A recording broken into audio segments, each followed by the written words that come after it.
Mes salutations au peuple africain du Liptako-Goma. Nous allons faire immersion du côté de la RDC Congo où a lieu le procès du ministre d'État, pour ne pas dire ancien ministre d'État, de la Justice, Constant Moutamba, reprise au niveau de la Cour de cassation.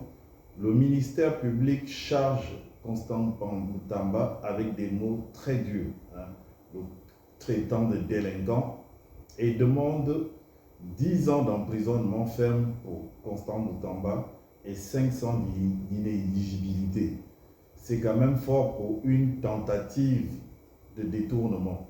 Parce que là, d'après ce que nous voyons pendant ce procès, les preuves le ministère public ne présente pas la culpabilité avec les preuves palpables de Constant Moutamba.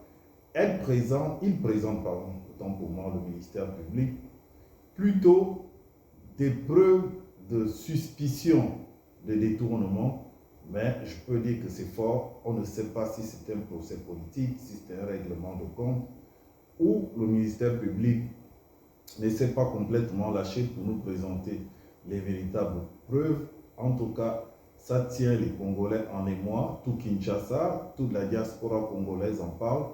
On va voir la suite de ce feuilleton Moutamba qui a voulu frapper un coup de pied sur la fourmilière, a confondu la justice et la politique. La politique étant une science très complexe, des fois il ne faut pas se prendre pour ce qu'on n'est pas, c'est-à-dire pour le pape.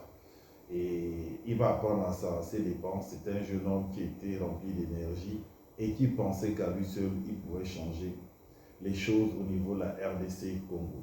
Je vous laisse suivre un reportage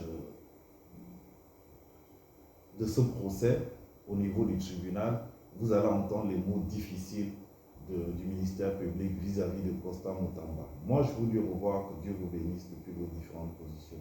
Je suis Eric Ella, président du réseau panafricain. Vive l'Afrique libre. Le prévenu, le délinquant que nous vous présentons, Monsieur le Président, ordonna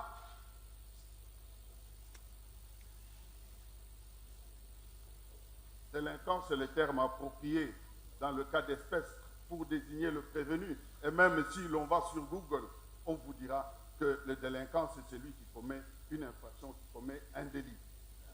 Que les gens ne soient pas offusqués. Nous avons la mesure de la terminologie et nous l'utilisons conséquemment. Nous disions que le 16 avril 2025, le prévenu ordonna par ordre de paiement numéro 850-CAB-ME-JGS-CF-2025 le décaissement de 19 900 000 $. Décaissement du compte du ministère de la Justice.